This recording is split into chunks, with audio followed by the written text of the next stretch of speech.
queremos ver y al adorarte, exáltate, glorifícate.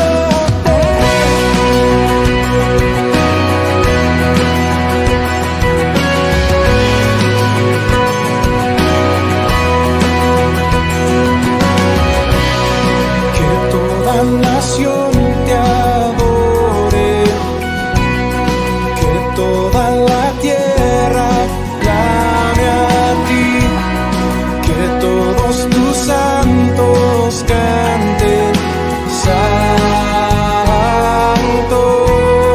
es el Señor. Declaramos tu grandeza, los cielos cuentan tu gloria, oh Dios, y tus redimidos cantan, santo,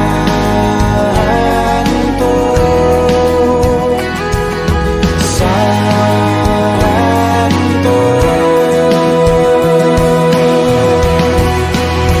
Al cantar, abre los cielos y haz llover, muestra tu gloria, te queremos ver, y al adorarte, exáltate, glorifícate, glorifícate.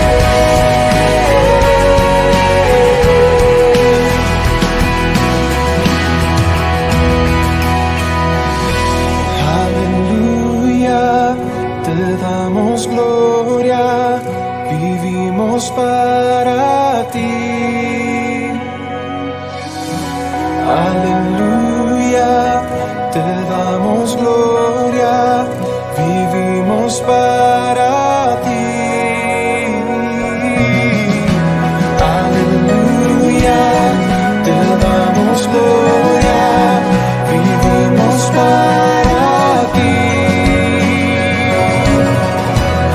Aleluya, te damos gloria, vivimos para ti.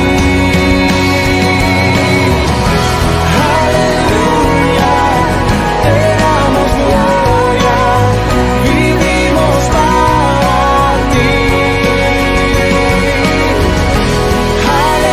Aleluya, te damos gloria, vivimos para ti.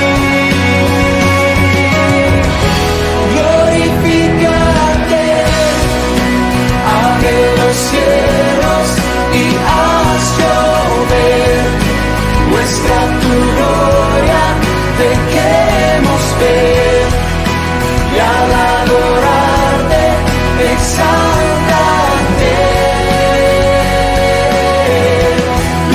glorifícate, abre los cielos y haz llover, muestra tu gloria, te queremos ver, y al adorarte, exáltate, glorifícate, glorifícate,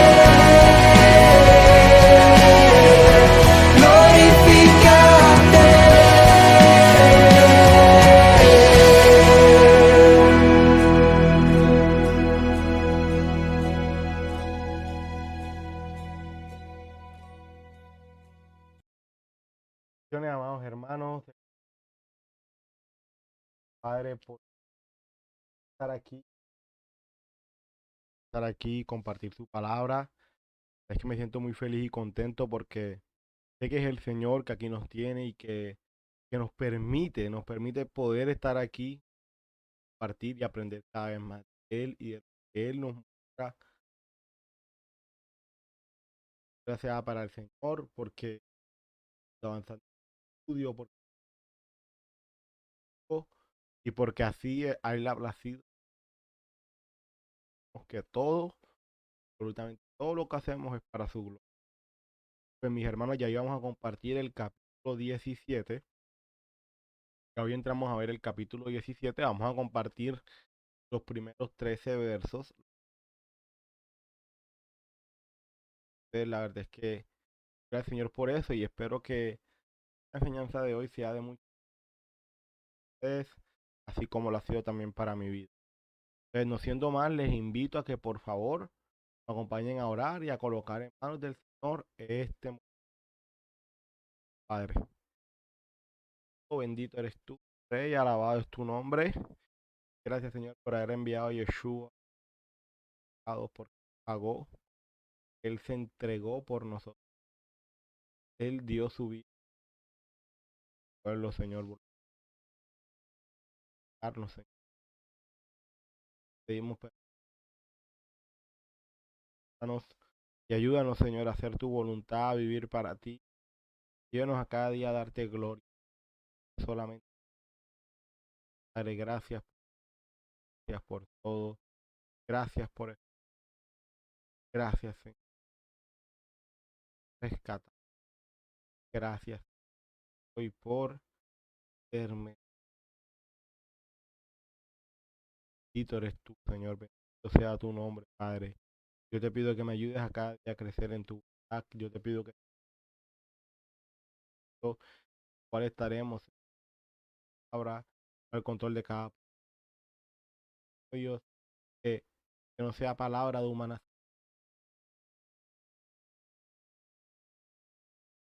Cada día, Señor, de ti. Ayúdanos, Señor. Y te lo pido, ya, Señor. Lo capaz hoy para. Háblanos, Señor, mi Rey. Yo voy a través de tu palabra. En el nombre amado de nuestro Salvador, te lo pedimos. Bueno, mis hermanos, les invito a que por favor me acompañen a ver lo que el Señor hoy tiene para nosotros. Quiero que me acompañen a las diapositivas. Bueno, hermanos, entonces vamos a ver lo que el Señor tiene para nosotros en estos primeros versos. Quiero que me acompañen, fíjense que estamos ya en el capítulo 17. Vamos a compartir primeramente el verso 1 al verso 6. Primeramente vamos a leer en la Reina Valera y empieza diciendo: 6 días después Jesús tomó a Pedro, a Jacobo y a Juan su hermano y los llevó aparte a un monte alto. Y se transfiguró delante de ellos y resplandeció su rostro como el sol y sus vestidos se hicieron blancos como la luz. Y aquí les aparecieron Moisés y Elías hablando con él. Entonces Pedro dijo a Jesús: Señor, bueno es para nosotros que estemos aquí. Fíjense que desapareció. ¿Quién les apareció? Moisés y Elías. Eso representa algo muy importante. Eso lo vamos a ver ahorita más adelante. Pero entonces fíjense, ¿qué dice Pedro? Pedro como que se le ocurre una idea. ¿Y qué idea se le ocurre a Pedro? Señor, si quieres, hagamos aquí 3 enramadas. O sea, es como que, bueno, está ahí Moisés, Elías y está Yeshua. Y Pedro sale con la idea de hacer 3 enramadas. ¿Recuerdan ustedes las enramadas? ¿En qué fiestas se hacen enramadas? En la fiesta de los tabernáculos, o llamado en hebreo fiesta de Sukkot. Esto es muy importante saberlo para entender el por qué Pedro dice esto. Que lo vamos a estar explicando, pero me gusta siempre ir leyendo e irles mencionando para que ya más o menos se vayan haciendo una idea. Una para ti, ¿cierto? Una enramada para quién? Para Yeshua, otra para Moisés y otra para Elías. Mientras él aún hablaba, una nube de luz los cubrió y aquí una voz desde la nube que decía: este es mi hijo amado, en quien tengo que complacencia. A él oíd. Fíjense que aquí la voz del Padre que hace, ¿cierto? Fíjense que se mostró desde una nube. Desde una nube. Es muy importante ese tema desde una nube. ¿Y qué pasa? Y dice: este es mi hijo amado, en quien tengo complacencia. A él oíd. Todo esto, mis hermanos, ya había sido dicho previamente por el Padre. Y eso lo vamos a ver. Y recuerden que el verbo oír en hebreo es la palabra shema, que significa oír, pero oír obedeciendo, no simplemente oír. Es como que a él obedezcan. O sea, todo lo que haga Yeshua, todo lo que diga, obedézcanlo. Obedézcanlo. Y lo dijo el mismo Padre.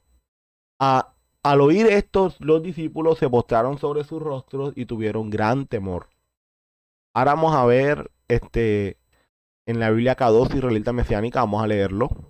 6 días después, Yahshua tomó a Kefa, a Jacob y a su hermano Johanán y fue privadamente con ellos a un monte alto. Mientras le miraban, cayó sobre él la Kebot de Yahweh, o sea, la presencia del Señor. Su rostro brilló como el sol y su ropa se volvió blanca como la luz. En esto vieron a Moshe y a Elijah. O sea, aquí está Moshe, que es el nombre en hebreo, que era como realmente se le conocía en su momento. O sea, no se le decía Moisés, se le decía Moshe, porque pues ese era su nombre. Así se pronunciaba en hebreo. Y Elijah, que es Elías, hablando con él. Kefas, Pedro, le dijo a Yahshua, Adón, Adón, bueno es para nosotros que estemos aquí. Si quieres, haré 3 Sukkot.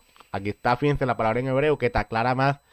Ya aquí ya no es la palabra enramada. Y aquí en hebreo usa la palabra Sukkot, que es la palabra original, la palabra correcta, ¿cierto? Ahí está la palabra Sukkot. Una para ti y una para Moshe y otra para Elijah. Mientras Kefa aún estaba hablando, una nube luminosa los envolvió y una voz desde la nube dijo, este es mi hijo, a quien amo, con quien estoy muy complacido. A él deben escuchar. Cuando los talmidim, ¿cierto? Cuando los discípulos oyeron esto, tuvieron tanto miedo que se postraron con el rostro en tierra. Entonces, fíjense, mis amados hermanos, de estos primeros versos. Por eso es que yo, para esta primera sesión de este capítulo 17, no quise alargarme más. Porque pues solamente en estos versos había muchas cosas por explicar, había muchas cosas por decir. Entonces yo digo, vamos a dejarlo hasta el verso 13 y con el favor del Padre, si el Señor así lo permite, ya el próximo domingo estaremos terminando este capítulo 17. Entonces vamos a ver. Primero, preguntas a estos versos. Introducción al capítulo 17. Primeramente vamos a ver una introducción a este capítulo. Y segundo, vamos a entender lo sucedido en estos versos. Introducción a este capítulo, veamos. En el estudio anterior, que fue el capítulo 16, vimos el tema de que Yeshua le dijo a Pedro, y yo también te digo que tú eres Pedro, y sobre esta roca edificaré mi congregación, mi iglesia, mi quejilá. Y vimos la relación de Pedro, la roca y el pasaje de Isaías 51. O sea, que es muy importante para nosotros entender el pasaje que vimos en el capítulo anterior. Es muy importante haber leído primeramente Isaías 51. Si no hemos leído Isaías 51 y si no entendemos Isaías 51, va a ser imposible interpretar de manera correcta lo dicho por el Señor en el capítulo anterior. Y estudiamos en el verso 1 de Isaías 51 que el profeta nos dice que es preciso que miremos primeramente a quién, a Dios y a su hijo Yeshua. O sea, hay que mirarlos a ellos. Porque, claro, a través de ellos inicia todo, ¿cierto? A través de ellos, dice la palabra del Señor de que por medio de Yeshua, fueron creadas todas las cosas y todo fue hecho por él y para él. Amén. O sea, ahí está el fundamento, ¿cierto? Y que nuestras órdenes de marcha, nuestras instrucciones deben de proceder continuamente de él por medio de su palabra. Amén. O sea, ¿qué es lo que diga la palabra? No es lo que otro diga. Eso es lo primero. Mirar al Abba, mirar al Padre y mirar a su hijo Yeshua. Y luego, en segundo lugar, tenemos que mirar a quién, a Abraham, nuestro padre, y a Sara que nos dio a luz. ¿Por qué? Porque como lo dice Isaías 51, que Abraham termina siendo la piedra. ¿Por qué Abraham termina siendo la piedra? Y ojo, con esto quiero dejar algo claro. Cuando digo que Abraham es la piedra, no le estoy restando mérito a Yeshua, ¿cierto? O sea, eso quiero dejarlo claro por si se pasa por su mente tal cosa. Pero lo que quiero dar a entender según Isaías 51, por eso es muy importante haber leído Isaías 51 primero, dar a entender de que cuando Isaías 51 escribe, él está diciendo al pueblo, hey, vuélvanse a la piedra de la cual ustedes fueron sacados. ¿Cuál es esa piedra? Abraham. Abraham es la piedra. ¿Por qué? Porque a través de Abraham y de la promesa que el Señor le hace a Abraham, ¿cierto? Es que se empieza a generar todo ese plan de salvación. O sea, es como que por medio de Abraham empieza todo. ¡Pum! Aunque ya sabemos que el Señor todo lo tenía planeado desde antes de las cosas y todo, sí, pero con Abraham empezó la promesa de que en él serían benditas todas las familias de la tierra y que todas las naciones, ¿cierto?, vendrían a ser parte del pueblo del Señor. O sea, por Abraham inicia todo. O sea, por medio de Abraham, Abraham es la piedra, porque el Señor pone el fundamento en Abraham, ¿cierto? Entonces, ahí empieza todo. después sigue toda la historia hasta Yeshua, ¿cierto? Y ojo, no le estoy restando importancia a Yeshua, eso quiero que lo tengan más que claro y por eso lo digo con mis palabras para que no se genere ningún tipo de confusión con base a esto, porque quizás se puede pensar, ah, pero si Isaías dice que Abraham es la piedra, entonces Yeshua ¿dónde está? No, mis hermanos, no estoy restando importancia ni estoy quitando mérito en nada, sino que estoy diciendo lo que el Señor dice en su palabra en Isaías 51. Por eso digo, hay que leer Isaías 51. Hay que leer Isaías 51. Donde Isaías 51 deja claramente que Abraham es la piedra. Y que hay que volver a Abraham, a la fe de Abraham. A la fe de Abraham. ¿Y qué hace Yeshua? Afirma esa misma fe. Afirma esa misma creencia. Porque es la misma palabra del Padre hecha carne. ¿Y qué hace Yeshua? Paga por nuestros pecados, se entrega por nosotros, reconcilia a los dos pueblos que están separados. Amén. Pero eso fue lo que vimos en el capítulo 16. Y ya después de eso, ¿cierto? Ya después de eso, que realmente puedo decir que dentro del capítulo 16, todo lo que vimos, eso termina siendo como lo más relevante dentro de las últimas cosas que vimos del capítulo 16. Pero ya después de esto, vamos a ver lo siguiente, la transfiguración de Yeshua. Eso es lo que vamos a ver hoy. Hoy solamente vamos a ver la transfiguración de Yeshua, que va desde el capítulo 1 hasta que va desde el verso 1 hasta el verso 13. Ya para el próximo domingo, con el favor del Padre, vamos a estar viendo lo que es la sanación de un endemoniado y lo que es el pago de los impuestos. Eso lo vamos a ver ya para el próximo domingo. Y como les dije, con el favor, con el favor del Padre, para el próximo domingo estaremos terminando este capítulo, si el Señor así lo permite. Entonces, aquí hay algo muy importante que quiero recalcar, mis amados hermanos, y que quizás no lo había dicho antes, pero ahora que estoy mostrando esta división de lo que va a ser el capítulo 17 y de todo lo que veremos en él, quiero dejar algo claro. Todo lo que hemos visto hasta ahora, de Mateo capítulo 1, aún todo desde Génesis hasta donde vamos ahora en la escritura, que es Mateo capítulo 17, todo es una sola línea.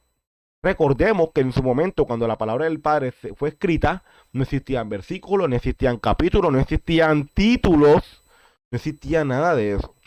De que sí, que los títulos ayudan, claro que ayudan porque te dan una idea, pero muchas veces te pueden hasta condicionar y eso es peligroso. Entonces, ¿qué pasa, mis amados hermanos? Que esto lo digo porque si ustedes se dan cuenta, este capítulo 17 está dividido. De hecho, ustedes pueden buscar en la Reina Valera. La Reina Valera tiene el capítulo 17 dividido de esta forma. Y yo trato de traerlo así para familiarizarnos con lo que vamos a ver y porque sabemos que la Reina Valera pues es de las versiones que nosotros más leemos hoy por hoy y que más se lee. Y gloria al Padre por eso, porque para bien o para mal, yo sé que muchos de nosotros hemos crecido con esa versión, la Reina Valera. Entonces, claro, como sé que todos estamos familiarizados con ella, cierto, como sé que todos estamos familiarizados con ella, entonces yo lo traigo de esta forma, pero siempre recalcando de que originalmente esto no estaba dividido ni por títulos ni por versículos, era una sola línea. ¿Y por qué esto es importante dejarlo claro? Porque a veces pensamos, no, del versículo 1 al versículo 13 es una cosa, pero ya del versículo 14 al versículo 27 ya eso es otra cosa. O sea, tendemos a dividir la escritura. Y así nos ha pasado. ¿Ustedes creen que fueron los profetas y los apóstoles quienes dividieron la escritura en Antiguo y Nuevo Testamento? Eso no existía. Eso no existía. Eso ocurrió muchos años después. ¿Y qué pasa? Hoy, gracias a esa división de que se divide en Antiguo y Nuevo Testamento, ¿qué pasa? Hoy decimos, no, pero tú me estás citando Isaías. Eso es del Antiguo Testamento, mi hermano. Ya eso no aplica en el Nuevo Testamento. Y eso es un error enorme. Porque ¿qué pasa? Estoy fragmentando la escritura. En que esto ya sí y esto ya no. Y eso es un error. No, mi hermano, eso es del Antiguo Testamento. Ahora estamos en la gracia. Ahora estamos con Cristo. Imagínate, si Cristo está desde el comienzo de las cosas. La gracia está desde Génesis. No podemos fragmentar la escritura. Y esto lo digo, digamos, a grosso modo con lo que es Antiguo o Nuevo Testamento. Pero aún con capítulos como estos, también sucede lo mismo. Mi hermano, es que del versículo 1 al versículo 13 habla de la transfiguración, pero de ahí en adelante está hablando de otras cosas. No, pero si es una sola línea. Hay que leer todo para entender mejor. Pero si vamos a leer la Biblia fragmentado porque creemos que la Biblia la Biblia es un libro de versículos lindos que podemos aplicar a nuestra vida, la Biblia es más grande que todo eso. La Biblia es más que simplemente versículos lindos que podemos aplicar y que sí los podemos aplicar a nuestra vida y que sí son lindos. Pero es más que eso, mis amados hermanos. Es más que eso. Es más que eso. Y qué bonito que al momento de estudiar la palabra, esas cosas las tengamos presentes. Porque de lo contrario, podemos caer en muchos errores bíblicos. Y que sí, yo por lo menos diciéndole esto, aún así yo puedo caer en errores bíblicos. Pero sé que el nivel en el cual puedo caer, o digamos, el porcentaje de, de probabilidad de caer en un error es menos, pero aún así lo tengo. Y aún así siempre lo tendré. No importa lo mucho que estudie. Aún así siempre tendré un margen de error. Porque si vamos a decir que es que no tenemos error, pues ahí sí, como dice nuestro pastor, apague y vámonos, porque ya ahí no está predicando como tal el Señor, sino hombre. Porque ya se empieza a manifestar más el orgullo de que yo soy el que sé, de que yo soy el que sabe. Entonces ya se pierde la esencia, se pierde la esencia. Entonces, les quería aclarar esto y decírselo, porque aunque como les digo, se lo divido así en títulos, ¿cierto? Es una sola línea, desde el comienzo hasta el final. Ahora vamos a ver el siguiente punto. Entendiendo lo sucedido en estos versos. Ustedes saben que a mí me gusta mucho el ver verso a verso, porque eso nos ayuda a poder entender mejor. Entonces vamos leyendo cada verso, le vamos haciendo sus preguntas y así es como me gusta hacerlo. Cuando ya veo que hay algo en específico, si hago la pregunta así, pero usualmente me gusta hacerlo así, ya ustedes se han dado cuenta. Pues vamos a leer, ¿cierto? E interpretar verso a verso, a fin de que, de poder entender cada uno de ellos. Entonces empecemos por el verso 1. 6 días después Jesús tomó a Pedro, a Jacobo y a Juan su hermano, y los llevó aparte a un monte alto. Lucas 9 también habla de esto, pero fíjense cómo lo dice Lucas.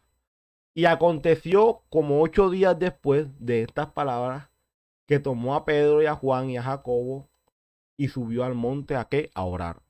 Ya Lucas me pone dos cosas diferentes a Mateo. Primero, Mateo me dice que son ¿cuántos días? 6 días después. Y Lucas cuánto me dice que son 8 días después. Pero fíjense algo que me interesa aquí y es que dice Lucas, y aconteció como 8 días después. Pero Mateo dice 6 días después. O sea, Mateo es como que es más tajante. Porque si a mí me dicen como 8 días, pueda que sean 8, pueda que sean 7, pueda que sean 6. ¿Sí me entienden? Pero Mateo dice 6 días. O sea, Mateo como que puedo inferir yo, ojo, y como digo, puedo inferir porque el texto no lo dice y porque a la final pues estoy infiriendo el texto, pero no estoy asegurando que sea así. Todos estamos en el derecho de seguir consultando sobre esto. Pero hay una diferencia. Mientras que Lucas dice como 8 días después, Mateo dice 6 días después. Y mientras que simplemente Mateo me dice que fueron a un monte alto, Lucas me dice que fue a un monte alto. Bueno, no me dice que es alto, pero es el mismo monte. Pero me añade que fue al monte a qué? A orar. O sea que Yeshua cuando lleva a sus discípulos a sus discípulos que en este caso son solamente Pedro, Jacobo y Juan, los lleva a ese monte a qué? A orar, a orar. Nos damos cuenta que el texto de Mateo menciona 6 días y Lucas dice que son 8 días, o dice como 8 días más bien. Y aunque pareciera que no hay concordancia en ambos, debemos saber que está basado en una manera griega de hablar y significa como una semana después. O sea, ambos, tanto Lucas como Mateo, están queriendo decir una semana después, dentro de la consulta que hice. Que ambos están queriendo decir eso, una semana después. O sea que cuando lo leemos así simple vista, pareciera como que, oye, no hay concordancia en esto. Pero como es una forma de decir una semana, pues lo dicen de esa forma. Entonces, muy importante eso. También fíjense, nos damos cuenta que Yeshua no invitó a todos sus discípulos, sino solamente a estos 3. Quizás Jesús hizo esto para prevenir el relato de este milagro increíble antes del tiempo adecuado. Otros más bien sugieren que lo hizo porque estos tres necesitaban más supervisión que los otros. Claro, Yeshua dice, no, es que aquí pasa algo. Y aquí también esto está para, digamos, para lo que cada quien considere que pueda ser más probable. Hay unos que dicen, no, Yeshua solamente llevó a estos tres porque pues él no quería que esto que iba a suceder en este monte se difundiera tan rápido, entonces nada más lleva a tres como para ser, por decirlo así, cauteloso. Pero otros dicen, no, es que era necesario, o sea, era necesario, ¿cierto? De que estos tres discípulos, especialmente estos tres, vivenciaran este momento. Entonces, yo en lo personal me voy por la segunda opción. Yo en lo personal, ya ustedes, pues, digamos, tú me puedes decir, Jacob, no, me parece que es mejor la primera, perfecto. Pero yo en lo personal me voy por la segunda opción. ¿Y cuál es la segunda opción? En la cual se sugiere de que Yeshua lleva a estos tres discípulos, ¿pero por qué? Porque para él era necesario que estos tres discípulos vivenciaran este momento. O sea, para con los otros no era necesario en el momento. Y por eso nada más lleva a estos tres. ¿Y por qué no digo que sea la primera? Porque más adelante vamos a ver a Yeshua que le dice a estos tres discípulos, y así parafraseando el texto, hey, por favor, no hagan esto saber, no hagan, o sea, no hagan saber esto hasta que yo resucite. ¿Cierto? Dice, no hagan saber esto hasta que yo resucite. O sea, ya los discípulos sabían que no podían comentar nada. Pero así como se los dijo a ellos tres, también se lo pudo haber dicho a los demás. ¿Cierto? Y quizás y ya se hubiese quedado ahí. Nadie hubiese dicho nada. Pero precisamente estos tres. Precisamente estos tres. Entonces, por eso me inclino más a que es que para Yeshua era necesario que estos tres fueran. Y solamente estos tres. Según la tradición católica, y no solamente la tradición católica, esta experiencia sucedió en el monte Tabor. Pero dado la localización donde se encontraba Jesús y sus discípulos, justamente antes de este evento, que era donde Cesarea de Filipo, recuerden, para lo que vimos en el capítulo anterior, todo lo que vimos en el capítulo anterior sucedió en Cesarea de Filipo, lo más probable es que la montaña a la que se refiere es el monte Hermón, que se encuentra al norte, que hoy está entre la frontera entre Israel y Siria. Entonces, ¿qué pasa, mis amados hermanos? Aquí también algo muy importante, porque pues algunos consideran una cosa, otros consideran que este hecho sucedió en el monte Tabor, pero otros dicen, no, esto sucedió en el monte Hermón, según la localización de Yeshua en el capítulo anterior. Yo me inclino más por la segunda opción de que está en el monte Hermón. Yo estuve consultando y sí, algunos decían monte Hermón, otros monte Tabor, pero cada quien tenía sus razones, pero yo en lo personal me inclino más porque sea el monte Hermón, según la localización de Yeshua en el capítulo anterior. Entonces, de igual forma ya eso es algo que, pues, que acá. Y en el siguiente verso continúa diciendo, y se transfiguró delante de ellos y resplandeció su rostro como el sol, y sus vestidos se hicieron blancos como la luz. Fíjense que dice el verbo y se transfiguró delante de ellos. O sea, esto es un hecho, mis amados hermanos, un hecho sobrenatural, completamente sobrenatural. Dice que resplandeció como el sol, y sus vestidos se hicieron blancos como la luz. La palabra transfiguró habla de una transformación, no solamente un cambio en la apariencia física. El efecto fue meramente llamativo. Yeshua, Jesús, se hizo tan brillante en su apariencia que era difícil de ver como el sol. El verbo metamorfo, que es transfigurar en griego, ¿cierto? Metamorfo la palabra en griego, que es transfigurar, transformar, cambiar de forma. Sugiere un cambio de la naturaleza más íntima que puede ser visible por fuera. Esto pasó como un cumplimiento de la promesa que hizo Jesús en Mateo 16:28. Debemos recordar que las divisiones de los capítulos y versículos ciertamente no estaban en las escrituras y en las escrituras originales, en los apóstoles, y no vinieron hasta el siglo XVI. Entonces, se cree muchas veces, muchos creen de que esto que sucedió aquí fue un cumplimiento de lo que dice Mateo 16:28. ¿Y qué dice Mateo 16:28? De cierto os digo que hay algunos de los que están aquí que no gustarán la muerte hasta que hayan visto al Hijo del Hombre viniendo en su reino. Ojo, algunos consideran que es así. Algunos consideran que es así. Que esto se refiere a esto, porque de hecho más adelante que Pedro que Pedro dice que para Pedro, vamos a ver más adelante que para Pedro, lo que está viendo y lo que está sucediendo es el cumplimiento del reino. Aunque esta no era la primera vez que alguien se transformaba así. Hay un precedente bíblico en Éxodo con Moisés, recuerdan, que pasó por una experiencia similar cuando subió al monte Sinaí. Vamos a ver Éxodo 34 del 29 al 30. Y aconteció que descendiendo Moisés del monte Sinaí con las 2 tablas del testimonio en su mano, al descender del monte no sabía Moisés que la piel de su rostro resplandecía después que hubo hablado con Dios. Y Aarón y todos los hijos de Israel miraron a Moisés y aquí la piel de su rostro era resplandeciente y tuvieron miedo de acercarse a él. La Biblia cuenta que el rostro de Moisés brillaba de tal manera que tuvo que cubrirse el rostro, porque era como ver directo al sol. ¿Y por qué razón le brillaba? ¿Cierto? O sea, ¿por qué razón le brillaba el rostro a Moshe en este caso? La Biblia explica que esto fue resultado de haber estado en la presencia de Dios. El rostro de Moisés reflejaba la luz del Señor y algo similar le sucedió a Jesús. Él estaba orando en el monte alto cuando se transfiguró, según lo que dice Lucas 9:29.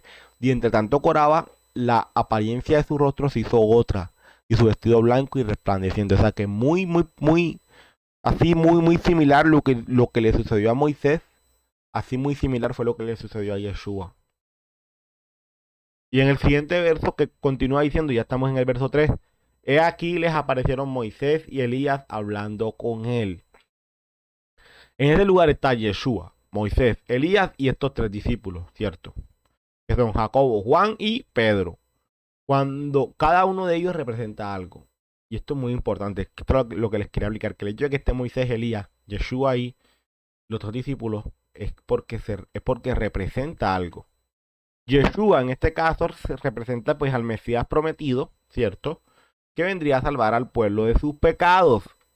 Moshe, en este caso Moisés, es aquel que dio la Torá. O sea, Moshe representa la Torá, la ley, porque fue aquel que el Señor utilizó para darle la Torá al pueblo para que viviera en qué? En santidad. Entonces, Yeshua, ¿cierto? Representa la salvación, porque recuerden que Yeshua significa salvación. Moisés representa la Torá, la ley de Dios, la instrucción de Dios para su pueblo, ¿cierto? Y vemos a Elías que representa a quién? A los profetas. Y recuerden que hacen los profetas. Los profetas anuncian la salvación, o sea, anuncian al Mesías, pero aparte de que anuncian al Mesías, también exhortan al pueblo para que deje su pecado. Entonces, fíjense, Yeshua te da salvación. A través de Moisés recibimos la Torá, la instrucción de Dios para vivir en qué? En santidad, para no vivir en pecado. Y a través de Elías, que en este caso quienes representan los profetas, recibimos, se nos anuncia el Mesías, pero también recibimos exhortación para apartarnos del pecado. O sea, Yeshua me salva del pecado. La Torá me aparta del pecado. Y Elías, que en este caso representa a los profetas, me anuncia la salvación y me exhorta para vivir una vida en obediencia al Señor. ¿Cómo separamos eso? ¿Cómo separamos eso, mis amados hermanos? ¿Cómo puedo yo separar a Yeshua con la Torá? No puedo. Separar a Yeshua con los profetas, no puedo, es imposible. No es bíblico. Están los 3 ahí. ¿Y qué representan los 3? Unanimidad. O sea, que hay unión en todo. Hay unión entre los profetas, hay unión entre la Torá y hay unión entre Yeshua. Y los 3, uno, porque es palabra del Señor.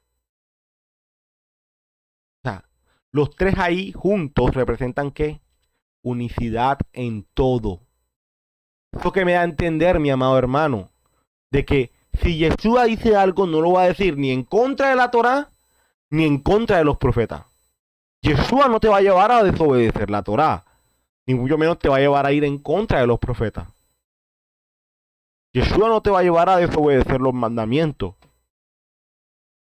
Más bien ha sido nuestra interpretación de Jesús lo que nos ha llevado a desobedecer. Pero no lo que Jesús quiso decir. Si él mismo lo dice en Mateo capítulo 5, yo no vine a abolir la Torá o los profetas, yo no vine a abolir.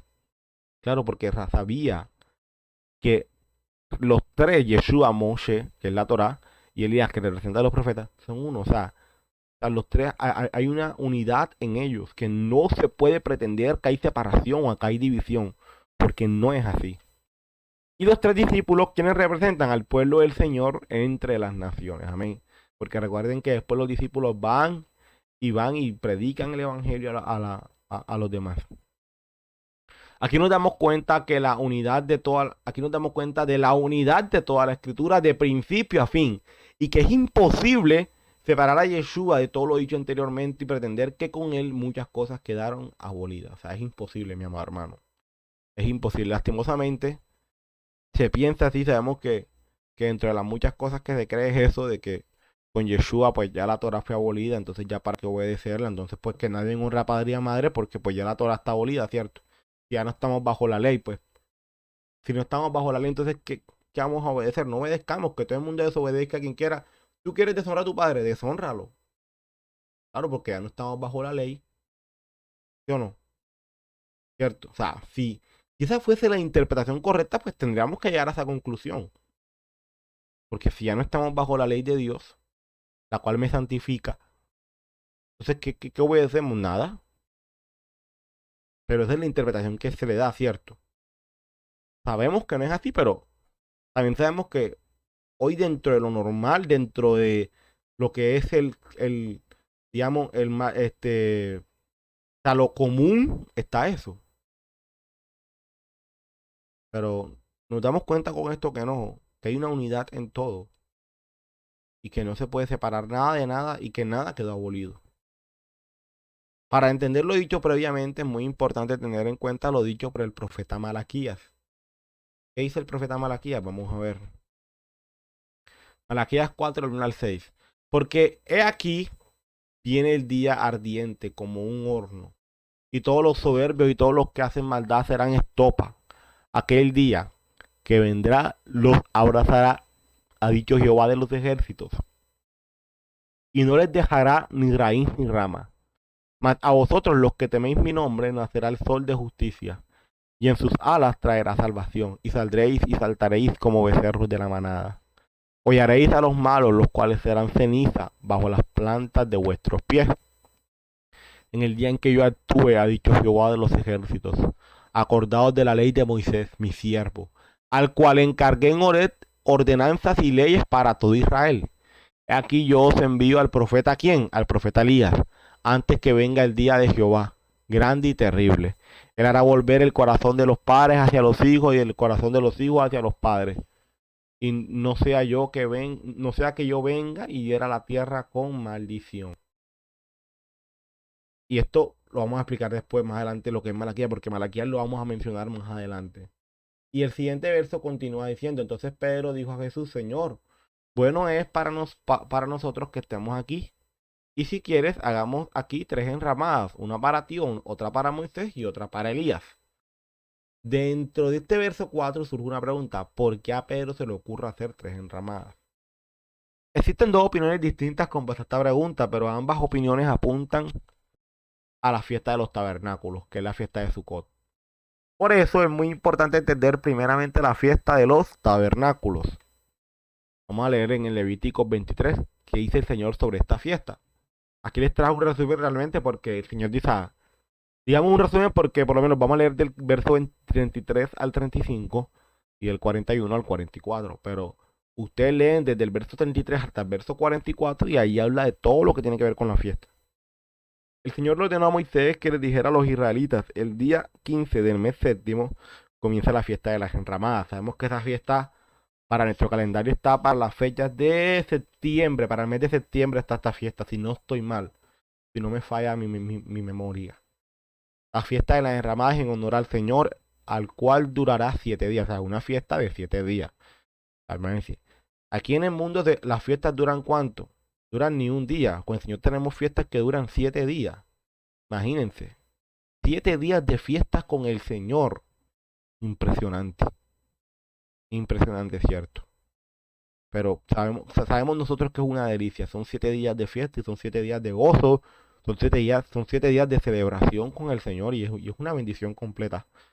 El primer día se celebrará una fiesta solemne en honor al Señor. El primer día hay fiesta. Ese día no harán ningún trabajo. Imagínate, el Señor te dice, ese día tienes día libre. Porque quiero que te enfoques en la fiesta.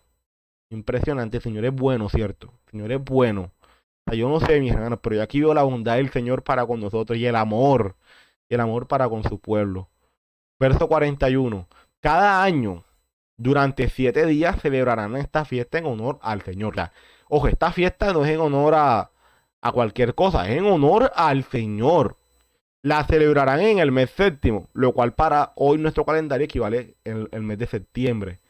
Este será un estatuto que perpetuo para las generaciones venideras. Bueno, ahí dice perpetuo hasta las generaciones venideras. No sé si esto ahí dice algún límite. No, hasta esta generación se celebra. No sé, no sé, no sé. Y tampoco sé si dice, no, esto va a ser perpetuo hasta que venga Cristo. Tampoco sé si dice eso. Por lo menos en el texto ahí no lo estoy viendo. No lo estoy viendo. Ahí dice que será estatuto perpetuo hasta las generaciones venideras. O sea, no pone límite, ¿cierto? No pone límite. O sea, yo no tengo que defender la palabra, ya se defiende solita. Durante 7 días vivirán bajo enramadas. O sea, esos 7 días debemos vivir en enramadas. Debemos hacer nuestra azúcar. Aquí los hermanos que hemos vivido la experiencia de hacer la azúcar y es una experiencia muy bonita. Todos los israelitas nativos vivirán bajo enramadas. Para que sus descendientes sepan, ojo, ¿cuál es el propósito? De que sus descendientes sepan que yo hice vivir así a los israelitas cuando los saqué de Egipto. Yo soy el Señor su Dios. Así anunció Moisés a los israelitas las fiestas establecidas por el Señor.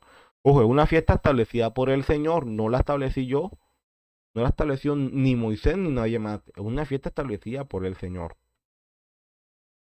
Para algunos es posible que Pedro haya dicho esto porque estaba celebrando la fiesta de los tabernáculos. O sea, para algunos dicen, es que a Pedro se le ocurre hacer esto porque estaban en la fiesta de las enramadas. O sea, estaban en la fiesta de los tabernáculos. Entonces, claro, pues, Pedro dice, vamos a celebrar la fiesta con ellos aquí. Porque, ojo, más adelante vamos a ver de que en la tradición judía de ese momento, ellos tenían de manera simbólica, al momento de que ellos hacían la azúcar, ¿cierto? Como hizo uno la carpita, ellos hacen su carpita y cuando ya están ahí, dentro, ellos de manera simbólica invitan a esa carpa a todos los padres, Abraham, Isaac, Jacob, Moisés, el profeta Elías. O sea, ellos de manera simbólica los invitan a ellos.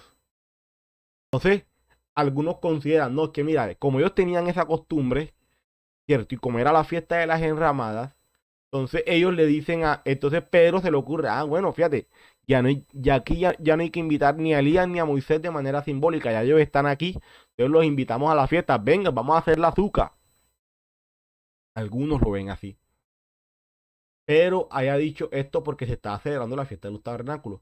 Teniendo en cuenta que la fiesta de los tabernáculos anticipa el momento en el cual el Señor vendrá a morar y a hacer su tabernáculo entre nosotros. Amén.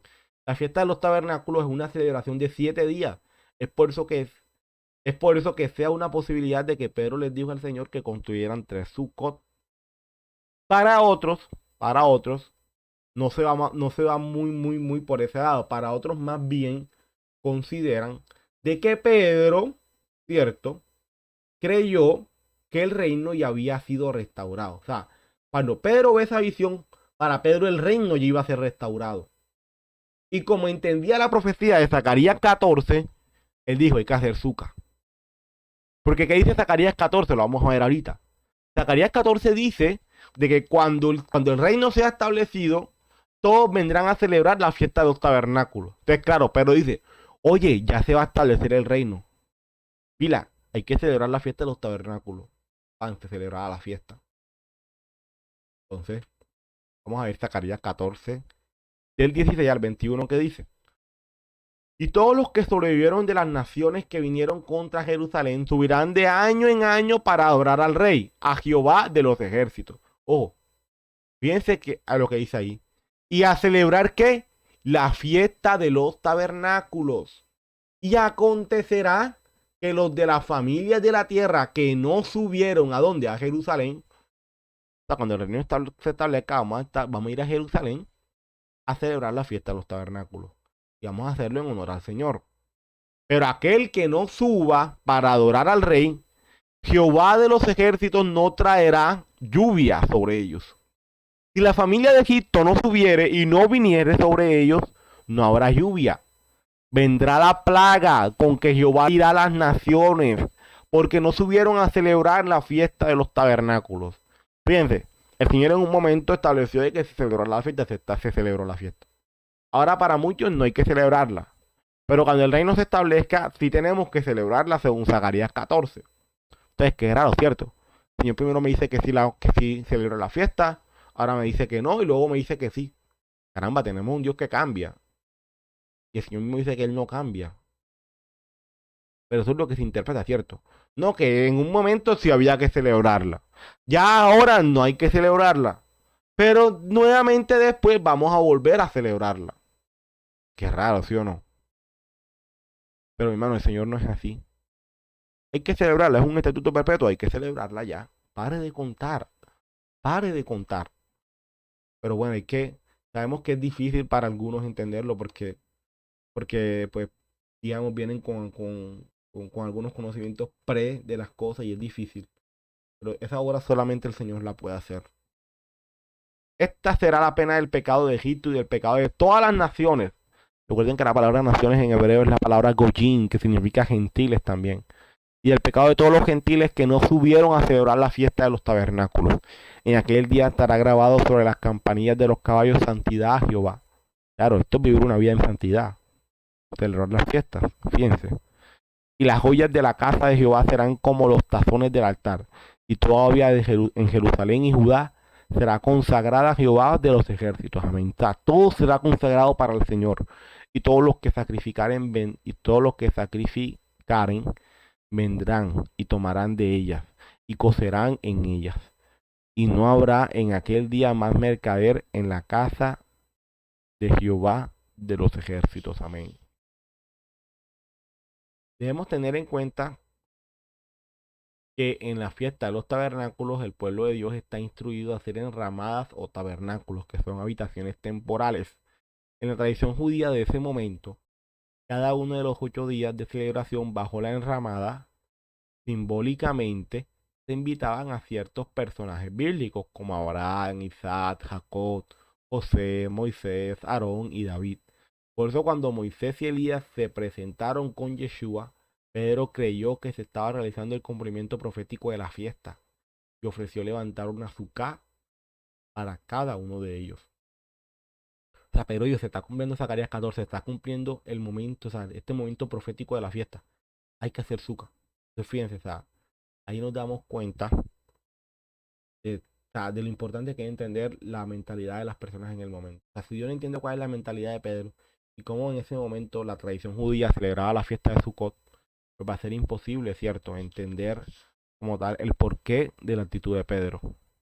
Y en los últimos 2 versos termina diciendo, mientras él aún hablaba, una nube de luz los cubrió, y aquí una voz, desde la nube que decía, este es mi hijo amado en quien tengo complacencia, a él obedeced, a él oíd. Al oír esto, los discípulos se postraron sobre sus rostros y tuvieron gran temor. Una nube de luz los cubrió. Esta es la nube de la gloria de Dios llamada Shekinah en el Antiguo Testamento, o como le llamamos nosotros Antiguo Testamento. De esta nube de gloria Dios el Padre habló. Cuando Dios se acerca al hombre es absolutamente necesario que su gloria sea cubierta. Ningún hombre puede ver su rostro y vivir. Por lo tanto, esta nube en este instante, por lo tanto, está la nube en este instante y en otros casos. Es un comentario de Spurgeon que me pareció muy bueno, ¿cierto? Donde él explica el tema del por qué una nube, ¿cierto? De luz los cubrió. Porque pues, como nadie puede estar delante de la presencia del Padre, ¿cierto? Y vivir, entonces esa nube lo que hacía era que los cubriera como una cortina, ¿cierto? Cuando el Padre eterno dice, este es mi hijo amado en quien tengo complacencia, a él oíd, está dando a entender lo siguiente. Yeshua es mi hijo amado y toda la ley que les di, ¿cierto? Que es lo que se representa con Moisés. Y todo lo dicho por los profetas, que es lo que se representa con Elías, apuntan solo a él. En él reposa mi instrucción y en él reposa todo lo dicho por los profetas. Impresionante, ¿cierto? Impresionante, mis hermanos. Es por esta razón que pretender separar la salvación en Yeshua con lo dicho en la instrucción de Dios y los profetas es algo no bíblico. Veamos los siguientes versos que ya hablaban de estas palabras dichas por el Señor a Yeshua. Fíjense, Salmos 2 del 6 al 8 que dice: Pero yo he puesto mi rey sobre Sión, mi santo monte. Yo publicaré el decreto. Jehová me ha dicho: mi hijo eres tú, y yo te engendré hoy. Pídeme y te haré por herencia a las naciones. Claro, a Yeshua tiene por herencia a todos los gentiles, todas las naciones. Y como posesión tuya a los confines de la tierra. Aquí vemos en este salmo cómo esa expresión mi hijo eres tú ya había sido dicha. Y era una clara referencia al Mesías prometido, el cual tendría por herencia a todas las naciones. Y eso es lo que dice Isaías 42 del 1 al 4. Este es mi siervo, a quien sostengo, mi escogido, en quien me deleito. Sobre él he puesto mi espíritu y llevará justicia a las naciones. No clamará ni gritará ni alzará su voz por las calles. No acabará de romper la caña quebrada ni apagará la mecha que apenas arde. Con fidelidad hará justicia. No vacilará ni se desanimará hasta implantar la justicia en la tierra. Las costas lejanas esperan su instrucción, su ley. En Isaías 42, el padre le dice al hijo que él es quien mi alma tiene contentamiento, o como es citado en el pasaje de Mateo 12:18, en quien se agrada mi alma. Y fíjense lo que dice Deuteronomio 18, del 15 al 20. El Señor tu Dios te levantará de entre tus hermanos un profeta como yo. Esto también es una alusión al Mesías prometido. A él sí lo escucharás, fíjense, lo que dice acá, a él oíste. O sea, a él hay que escuchar. Eso fue lo que le pediste al Señor tu Dios en Horeb el día de la asamblea, cuando dijiste: no quiero seguir escuchando la voz del Señor mi Dios, ni volver a contemplar este enorme fuego, no sea que muera. Y me dijo el Señor: está bien lo que ellos dicen. Por eso levantaré entre sus hermanos un profeta como tú. Pondré mis palabras en su boca, y él les dirá todo lo que yo le mande. Amén. Y si alguien no presta oído a las palabras que el profeta proclame, todo esto es una alusión al Mesías. Aquel que no presta atención a las palabras que Yeshua hable en mi nombre, yo mismo le pediré cuentas. Pero el profeta que se atreva a hablar en mi nombre y diga algo que yo no le haya mandado a decir, morirá. O sea, si alguien dice algo que el Señor nunca ha dicho, debe morir esa persona. La misma suerte correrá el profeta que hable en nombre de otros dioses. Y hermano, cuánta misericordia el Señor no ha tenido de nosotros, porque cuántas veces no hemos hablado cosas que el Señor nunca ha dicho en su palabra. Pero aún así el Señor ha tenido misericordia. Y vemos la misericordia del Señor, y esto me lleva a eso, a la misericordia. Como el Señor muestra su misericordia y su amor para con nosotros. Amén. Y me glorío en el Señor por ello, porque todo esto pues me muestra el amor del Señor. O sea, me muestra su amor, su bondad, su misericordia para con su pueblo.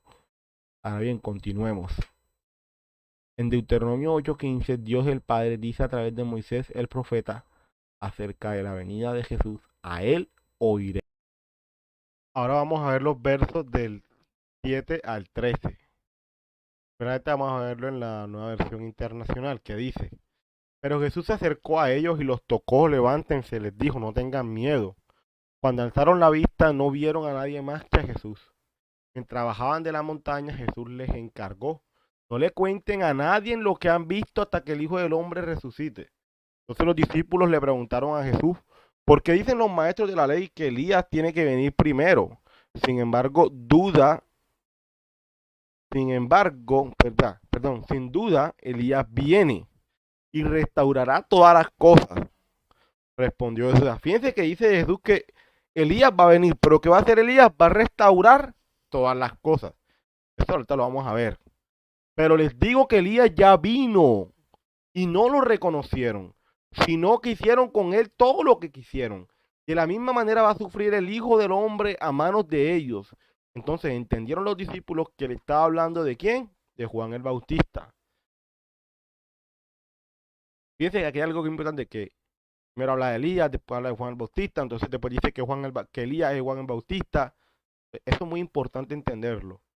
Yeshua, en la escritura restaurada, el nombre verdadero, como dice, Yeshua se acercó y los tocó y dijo: levantaos y no teman. Y cuando ellos alzaron los ojos, no vieron a nadie, sino a Yeshua solamente. Y cuando descendieron al monte, les mandó Yeshua diciendo, no digáis a nadie en la visión hasta que el Ben Hadad resucite de los muertos. Y sus talmidim le preguntaron diciendo, ¿por qué pues dicen los sofrín que es necesario que Eliyahu venga primero?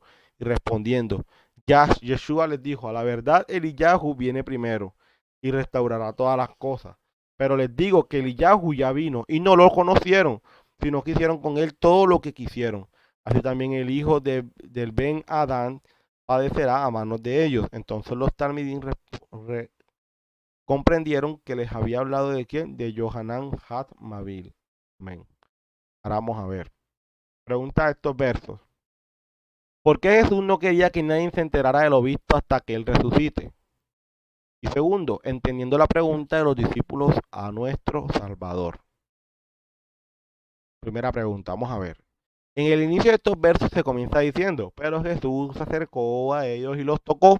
Levántense, les dijo, no tengan miedo. Ellos tenían mucho miedo, vamos a ver por qué. Cuando alzaron la vista no vieron a nadie más que a Jesús. Mientras bajaban de la montaña, Jesús les encargó, no le cuenten a nadie lo que han visto hasta que el Hijo del Hombre que resucite. Levantaos y no tengan miedo. Los discípulos estaban nuevamente asombrados. Los discípulos estaban nuevamente asombrados de Jesús. Esto ayuda a explicar el propósito de la transfiguración, para asegurar a los discípulos que Jesús era el Mesías, incluso si fuera crucificado como lo había revelado tan sorprendentemente. ¿Qué pasa, mis amados hermanos? Recordemos que a Yeshua les había dicho a los discípulos, yo voy a morir, voy a ser entregado. Recuerden lo que hizo Pedro, Señor, ¿cómo así que te vas a entregar? O sea, Pedro se sorprendió. Que ya Pedro imagino que en su mente, pero ya que va a ser, ya Yeshua no es el Mesías, se va a entregar ante los romanos, porque claro, ellos esperaban que el Mesías los liberara de Roma. Pero ellos al ver que Yeshua se entrega y va a morir en manos de los romanos, pues obviamente perdían toda esperanza de que fuese Yeshua el Mesías. Pero con esto que vivieron, cuando el Padre les dice, este es mi Hijo amado en quien yo me complazco, y entendieron que era el Mesías prometido, del cual la Torá habla, del cual los profetas hablan, no tenían ninguna duda. Yeshua podía morir y ser entregado, pero sabían que era el Mesías. Recordemos que Yeshua les acababa de revelar su humillación y sus sufrimientos. Tiene sentido que les haya revelado otro testimonio divino de Jesús como el Hijo de Dios. Pero respondiendo a la pregunta que nos hicimos en este punto, ¿cierto? Esto, ¿cierto? El hecho de que nuestro Salvador no quería de que se enteraran de lo sucedido ahora, o sea, ahora mismo, es porque nuestro Salvador sabía que su resurrección implicaba la confirmación final de su ministerio y gloria. Hasta entonces, los reportes de la transfiguración tendrían más probabilidades de poner a prueba la fe de aquellos que no la vieron en lugar de fortalecer su fe. O sea, aquí en este caso nuestro Salvador dijo, hey, sí, esto sucedió, está bien que se comente, pero no ahora. Porque si lo comentamos ahora, pueda que la gente caiga en incredulidad y no crea. Pero cuando yo resucite y les comenten esto que sucedió, entonces a la gente se le va a fortalecer su emuná, su fe. Pues claro, fíjense, fue sabiduría de nuestro Salvador. Mis hermanos, y esto a modo de enseñanza me llevó a algo muy bonito. Y es que ciertamente, hay cosas que debemos decir y tenemos la obligación de decirlas. Pero muchas veces no se trata solamente de decirlas, sino de cómo y en qué momento se dicen. Y esto tenía nuestro Salvador. Sabía que había que decirlo, pero sabía que no era el momento y no lo dijo. Y esperó hasta que fuese el momento. Es lo mismo, mis amados hermanos. No se trata solamente de saber que las cosas hay que decirlas, sino de cómo se dicen. Y es ahí donde nosotros, mis hermanos, tenemos que pedirle al Señor sabiduría para decir las cosas. No decirlas a la carrera, no decirlas a lo que me salga, no es que yo soy así, yo digo las cosas así, no, mi hermano. No es como nos parezca, es como el Señor nos dice. Y para eso hay que pedirle a Él que sabiduría.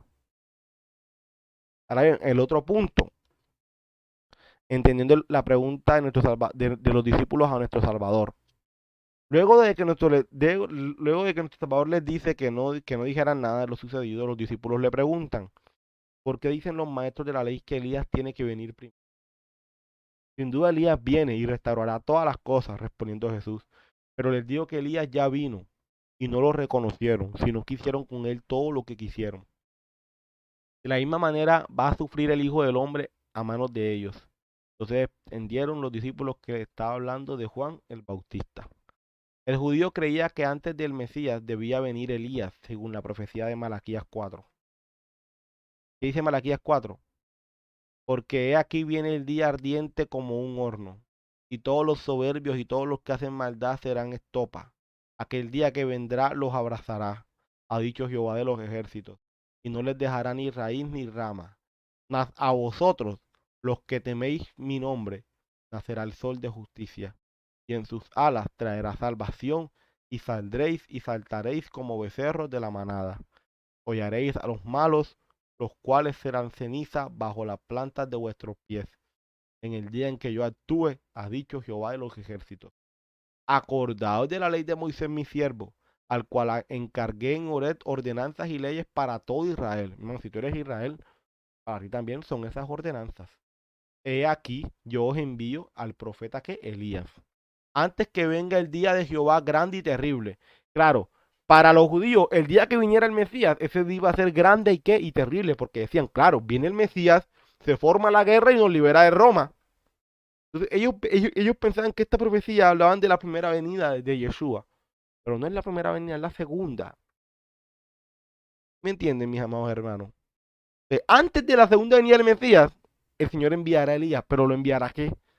A que su pueblo vuelva su corazón de los padres hacia los hijos y el corazón de los hijos hacia quienes, hacia los padres.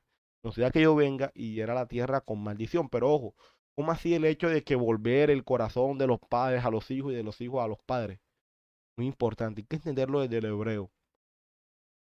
Los discípulos pensaron que ya el reino venía, por eso le hacen la pregunta.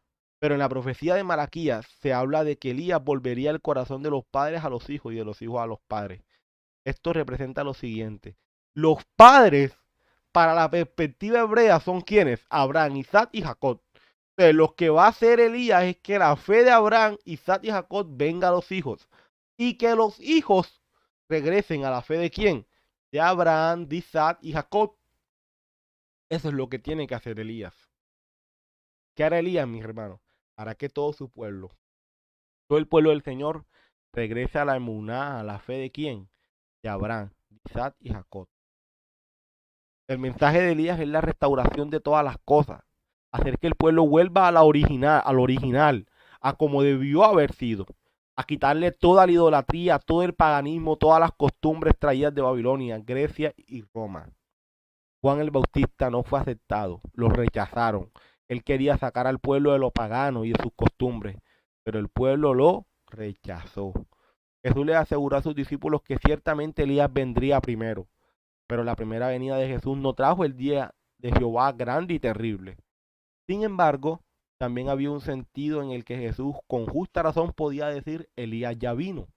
Elías había llegado en la obra de Juan el Bautista, quien ministraba en el espíritu y el poder de Elías. Claro, porque acá hacía Juan, arrepiéntanse, vuélvanse al Señor, dejen sus costumbres, dejen lo pagano. Él exhortaba mucho a los fariseos, lo exhortaba bastante, porque quería que el pueblo se volviera al Señor. Entonces, si se está esperando que Elías vuelva al pueblo, a la fe de Abraham, Isaac y Jacob, Juan estaba cumpliendo con esa función también, pero estaba siendo ¿qué? Rechazado. Entonces, antes de la segunda venida del Mesías, ¿qué hará el Señor? Que su pueblo se vuelva a la fe de ¿quién? De Abraham, Isaac y Jacob, para cumplir la profecía de Malaquías 4. ¿Y qué terminó siendo Juan? El mensajero, el que ha de preparar el camino. Como lo dice Malaquías 3, si no estoy mal. Ustedes sí se dan cuenta, mis amados hermanos, qué hermoso.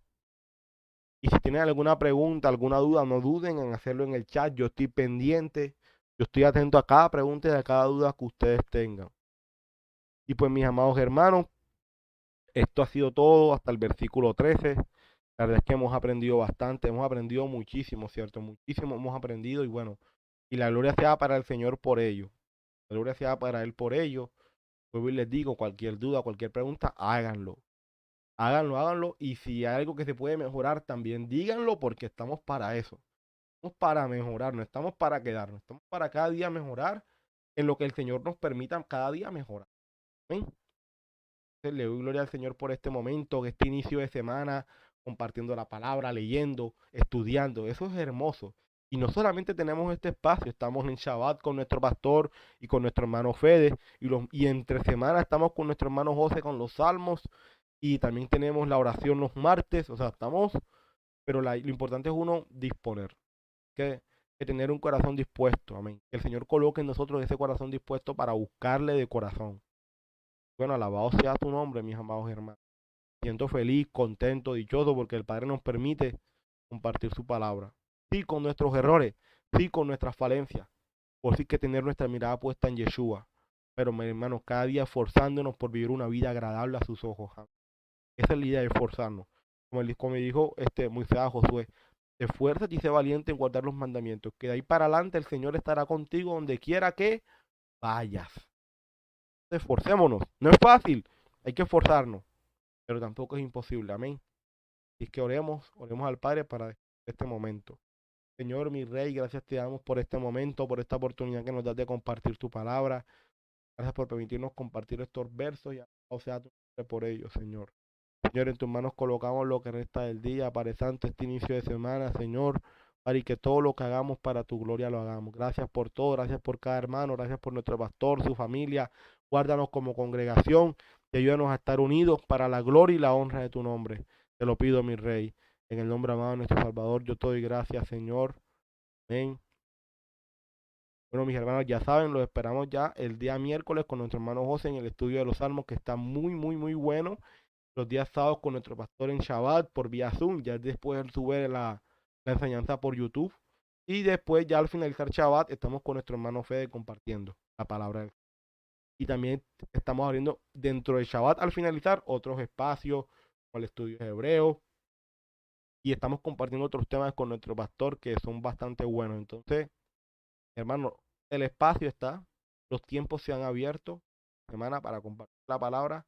Solo es cuestión de pedirle al Padre que nos ayude cada espacio, para sentarnos y escuchar, ¿ven? Y aprender cada día. Me glorío en el Señor, la gloria sea para Él por eso, y por todo, por todo, por todo. Bendito sea su nombre por eso, y que tengan una excelente semana, preparándonos para esa fiesta que tenemos semana tras semana. ¿Ven? El Shabbat. Bendiciones a todos, que el Señor les bendiga. Shalom, shalom a todos.